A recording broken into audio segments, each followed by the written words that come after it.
Good morning. You listen to FloorDaily.net, and I'm Kemp Harr. I'm in Calhoun, Georgia, at the Creative Flooring Solutions, or CFL, operation with Thomas Baert. Thomas, how you doing? Great to see you, Kemp. Welcome to Calhoun. Yeah, it's good to see you. I know you've just come in for a week or so and leaving tonight, so it's good to catch you while you're here. Let's talk about what I just toured here. I've been here one time before. This operation is much more developed now, but still a lot more to go. Tell us a little bit about what you got here. Well, in the middle of COVID, when we started this factory, Kemp, we went through a big challenge because basically traveling was not possible. So how to train people was a big challenge. And now we are here 2-3 years later, and we're really proud. We got a great team together. Production is really working smoothly. You saw it in reality. And we are massively going to scale this thing. We believe in US manufacturing. We believe this is the place to be. And we are building another third phase of the factory with digital printing coming. So a lot of positive spirits for sure. So what you're making here, it's all SPC LVT flooring. Roughly, as you said, you've got 3 buildings with more land to build another building, over 700,000 square feet of manufacturing space right now. And you've got automation because if you read Floor Focus's last April issue about USA production, to be competitive because you have to pay more for PVC over here, you've got to automate a lot of what is done with hands in other parts of the world, right? That's correct. And we still believe also in not just automation, but also innovation. The key thing will be to bring enough differentiated products to the markets that are made in the United States, but that are unique products. So that's our focus. And one example is digital printing, where we're going to be the first one doing digital printing in the United States.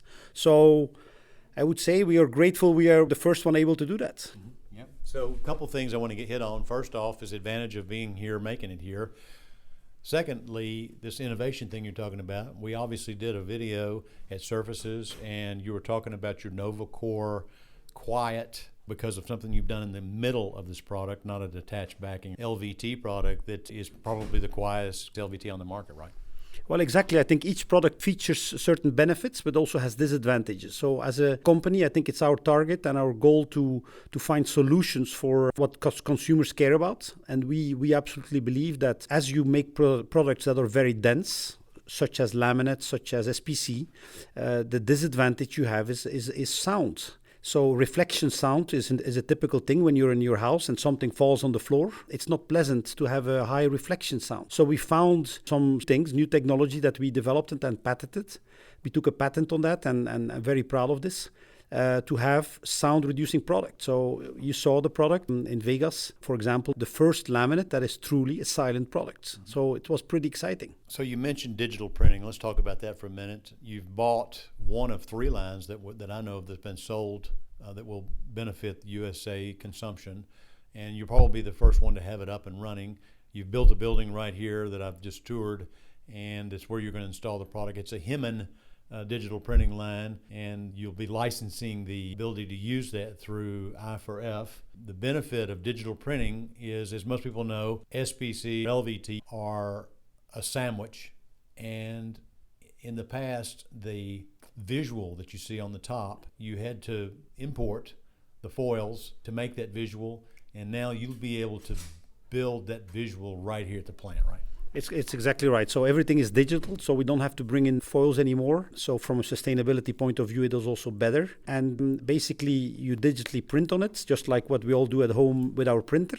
But then we build, the Hemin technology is then to build different layers, which is matching exactly with the wood grain of the look. So you can easily make an embossed in register. Then it depends on how deep you want to go, how rustic or how clean you want to go. So all this can be done on one line. So it's really disruption.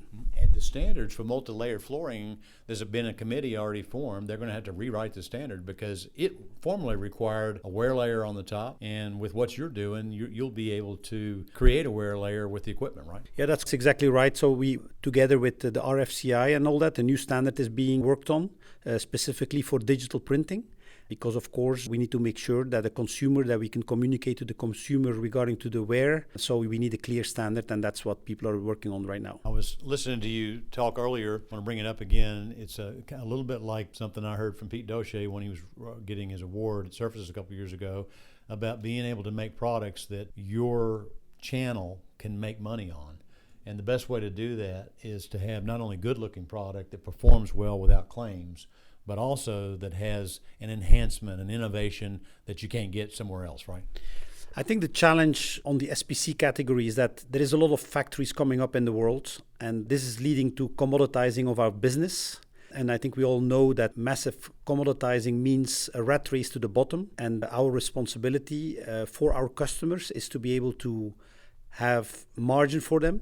And that means we cannot just be living from standardized products, but disruption, innovation is what drives our business.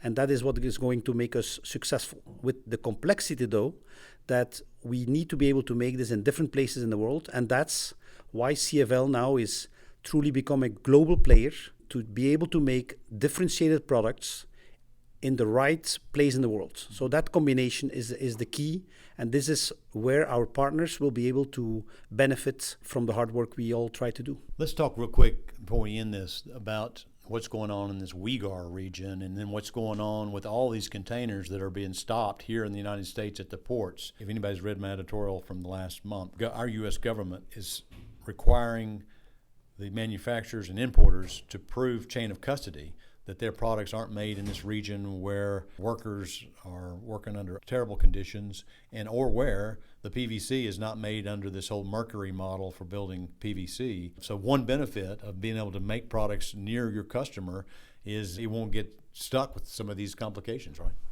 Exactly. Compliance in all categories is actually a huge thing. In wood, we already have it with Lacey. So the new thing is that indeed this becomes more and more the center of a macroeconomic war that is there, which is the reality. The good thing about it is that professional companies are able to make that compliance. Smaller factories with an organization that is very basic are not able to go for that. So I think although it is a challenge right now for all of us in this industry, I think this will lead to more professionalizing, and the more professional companies are going to come out of this as winners. I'm convinced about that. So we're monitoring the situation, and we are pretty confident that this is going to be well under control. Mm-hmm.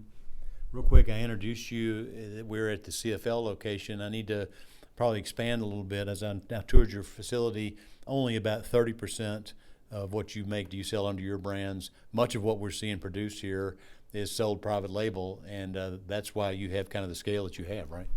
Yeah, exactly. Again, our business is all about distribution channels and making sure that there is no conflict between the different channels. That all goes back again to doing everything possible that your customer can make money. So some private label allows different channels not to conflict. And so it is the right way to make different products under different brands and making sure that everybody's happy. All right, Thomas, it's great to spend time. Thanks for giving me the tour. Again, been talking to Thomas Baert, the president of CFL, and you've been listening to Kemp Harr and FloorDaily.net.